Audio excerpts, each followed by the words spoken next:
Lauve's new album dropped today. Comment below if you also have been waiting for this album since time. I've been waiting for so long. So far, of course, I love All for Nothing and I love Stay Together. Oh my god, listening party.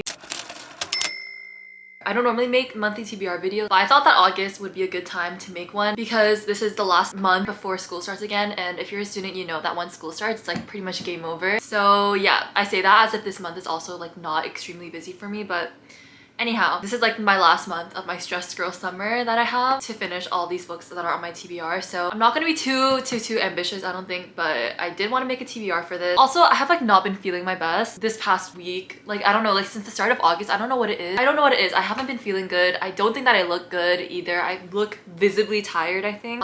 So I don't know. Am I radiating stress in this video? I don't really know. Okay, I'm making this video listening to Lauve and drinking tea to feel better. So I think that I'm going to start with, I'm gonna grab some books from my physical TBR. I also need to organize the books that I have read. Oh my gosh, these ones have been pressed at the bottom. I'm so sorry. Oh no.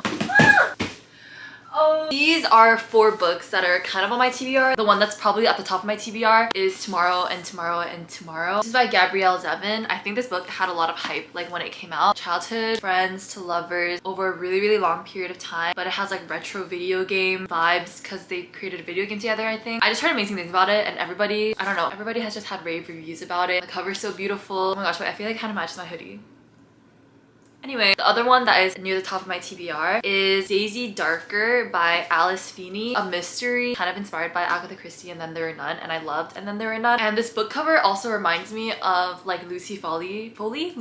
Her book covers, yeah, they kind of remind me of that. I'm interested in reading The Paris Apartment because I just saw Sarah from Sarah Curley read that this past month and enjoyed it. So I want to try to give that one a shot. I think this comes out this month. This was an early release by Book of the Month. So yeah, One Island, murder, people are dying, no one knows who it is and they need to figure out who it is. I want to read that. The other 2 books are like maybe. I would love to before the summer ends though, because it's when I like to read this genre the most. Historical fiction, multiple timelines, and I actually love historical fictions like that. So we have The Good Left Undone by Adriana Trigiani, and then The Magnolia Palace by Fiona Davis. Multiple timeline historical fiction kind of books, and I like reading those during the summer. I'm a really big mood reader, so I feel like I get less in the mood as the seasons get colder. And I live in Canada, so like time is running out. I would love to get to this. I think this one's Childhood Friends to Lovers, I think too. I don't really know. And then I don't know too much what this one is about, but those are kind of 4 books for my physical TBR that are on my radar. Mainly these 2, but also a little bit those 2. Paris Apartment, I already just mentioned. And then, oh, obviously, I mean, the book that I'm reading currently is The Invasion of the Tierling by Erica Johansson, which is the second book in the Tierling series. And I loved the first book. It was like 5 out of 5 stars, so I definitely want to continue the series. I'll just save all of them at once, like the books that are not like new books. They're just like things that I need to finish for like series or like sequels and stuff. So we have Invasion of the Tierling, and then also Wrecked from the Dirty Air series. I kind of started that. Oh my gosh, I have like this pounding headache. I can feel it right here in my face. See, this is what I mean. Like, it's so, I'm not one to get headaches or like feel under the weather like this randomly, like too often. Is my hair just, I don't know what it is about this week. I don't know. Like, why is this happening? I don't know. Am I stressed out? I don't. Anyway, yeah, Wrecked is the last book in the Dirty Air series that I need to finish. I'm like halfway through it, I think. It's just hard because it's fake dating, but I do love the characters and the Formula One setting. I just wish that it was like a different trope. Why does it have to be fake dating? Literally anything except for fake dating. It would be amazing to get to the last book in the Darker Shade of Magic series. I forget what it's called. What is it called? I'm so in love, I'm so in love. Oh, Conjuring of Light. And then just finish up that series. I feel it's gonna be like a 5-star series for me. I don't know. Even though my theory, my hypothesis, like what I would want to happen, and I went into detail about that in my July wrap-up video, so go watch that if you want to hear my details about it. Someone in the comments said that unfortunately is not what happens, so I'm like a lot less motivated to read it now because I was still holding out hope. But anyway. Okay, I would love to get to this book series, except I'm so confused about how to like start. It's like the Magnolia Park Daisy Hates book series. Yeah, I first wanted to read the series because of the premise of Daisy Hates, because I feel like there's like something about like gangs and I don't really know. Started looking at it and I was like, wait, am I supposed to read Magnolia Parks first, or does the order matter? If someone can enlighten me on that, please let me know what the order is, or if I do have to read it in order, because I want to read it. I'm so intrigued by the Daisy Hates one. I just want to read it, so yeah, let me know. Okay, actually a book that I started a long time ago on my phone that I have to read, except it's like less urgent because it's kind of like anthology. Someone Who Will Love You in All Your Damaged Glory. It's just a series of short stories, and I started one and it was really interesting. Like the writing style is like a little bit quirky, and I feel like it's short too to just get into it. So I feel like I'll be down to finish that one. I would also love to read The Way I Used to Be. I wanted to read it right when it came out, and that was such a long time ago, but I just like never, I don't know. I know that it deals with like heavy topics and huge trigger warnings for like sexual assault and rape. I know that I like want to read it. I just feel like I never had time to. So maybe I should read Finding Cinderella, which is a novella between, I think it's between like the Hopeless series and All Your Perfects. Anyway, I think that just in that universe, it's the next book that I have to read, and it's a novella. So the two characters who are the two main characters in this novella are kind of like the best friends of the two main characters in Hopeless. Except I don't really care that much about them. I was not even intrigued at all when I was reading Hopeless. So yeah, it's just a novella. It's short, so I think that I can get to that one. There's also the next book in the Addicted Calloway Sisters series. I searched it up because I was thinking about reading the next book, and then I saw that it was Thrive, part of the Addicted series, and I much prefer the Calloway Sisters series. I don't really care that much about Lily and Lo, except to see the other characters in the Core 6 that are not Lily and Lo. Yeah. These books just are so, they just get so fat. I know that I want to continue the series and it'll be amazing to finish. It's very slice of life. I feel like I have to be like in the mood for it. So hopefully I'll be in the mood for it sometime this month. What are some other books?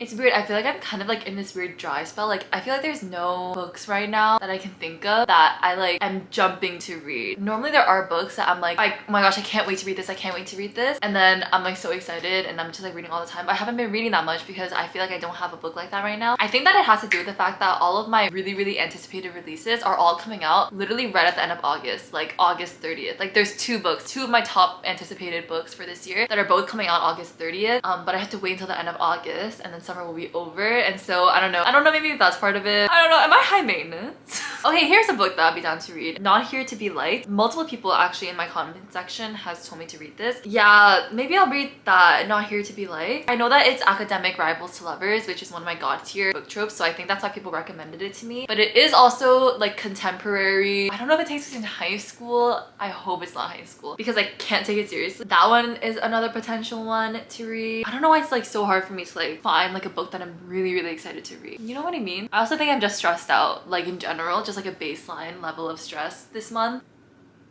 Going into senior year, there's just a lot of things that are on my mind, and like I also think it has to do with the fact that there's a lot of things going on next week, and you know, like when you are kind of like preemptive stress because you know that that's gonna happen. I feel like I've been like that this week. I think it's like the mentality of like just like always knowing that like, oh, this is my last free week, and like that is just ruining like your free week that you have because you're just like stressing out about what stress is gonna come. It's so not good, but like I feel like that's kind of what I'm feeling like right now. And then I just know that after that the month's gonna be done, and then school is gonna start, and then like I just can't even think about it. I'm sorry, this video has been like, it's just me being stressed out. I'm so sorry. I'm giving myself therapy by talking about books, so I don't know, it's been really weird. I've been like giving myself retail therapy too, like, and I don't normally do that. Don't spend a lot of money online and purchase things online, but these days I don't know why, like I just have been doing it because I'm stressed, which I don't like because I never do that. So I don't like this habit that I'm building up. I just think that I'm stressed out. I think that I am. I guess I decided to just dump it in this video, so I'm just in a weird mood. I'm like I'm just stressed. That's so sad. It's so therapeutic. I'm just like, sorry, you can't see this, but I'm just going through my Kobo and like I'm going through and looking at all these backlist books that I have, and it's like really calming me down a lot. I'm not gonna lie. Books are therapy. Oh, I don't know. It's so comforting. I'm so in love. I'm so in love. Oh my god, maybe I should read this book. Oh my god. Maybe I should. I feel like it'll make me feel better. I'm gonna start crying. Oh my gosh, that's so funny. This is literally just me not being okay for like 20 minutes.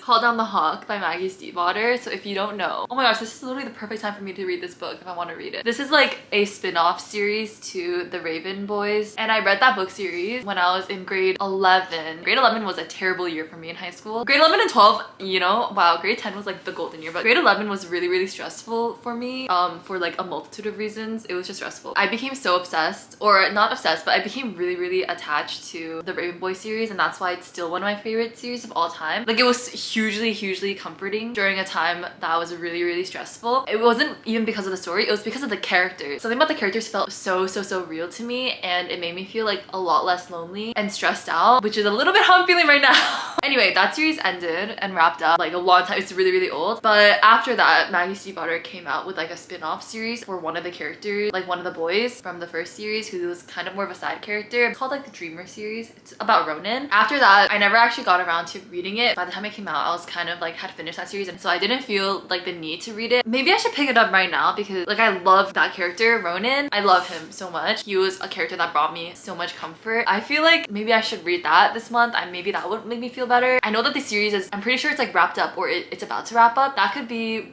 something that I do for myself. So maybe I'll do that. Maybe I'll read the first one this month or sometime in September, because I just know I'll probably be stressed out in September too. I think I've decided just now that this month I'm literally gonna just spend it. Like I'm not gonna make myself read anything, I think. Like I'm just gonna pick up the books that I'm like, this is gonna make me feel better, because I'm like already stressed out, like thinking about school starting and senior year starting and like everything happening next week. I feel like I'm someone that can get overwhelmed quite easily, because I just like think, like when I start thinking, like I can't stop. It's not overthinking, like worrying about every little thing. It's just that like my brain will like latch on and can't let go until it's like solved, or like I do something to solve it, if that makes sense. So that's one of the reasons why I'm like not a procrastinator, and everyone says like, oh, that's so good, like you never procrastinate. Like no, I literally can't procrastinate. If there's a deadline happening, other people can procrastinate and put it out of their mind until it's closer to the deadline. Like no, I like won't be able to stop thinking about that and won't be able to stop stressing about it until I like do work for it right now. As I'm like doing the work for it, I can like feel myself getting less stressed, because I know that I'm like putting in steps that's gonna help solve the issue, which is like the work that has to be done. I don't know if that makes sense, but I'm kind of like that. So yeah, that's kind of my toxic trait. So yeah, everyone says I'm a good student. Little do they know, it's literally because of that. That is the reason. So yeah, August, all the books that I read are going to be towards my de-stress girl summer. And you should too. Okay, that's gonna be all for this video. Thank you so much for watching. This is literally me being overwhelmed for like an entire video. Let me know what books are on your TBR, because I know a lot of you are students, so like, be sure to subscribe down below if you haven't already. Follow me on all my socials, and I'll see you all in the next one. Bye! I literally love you all.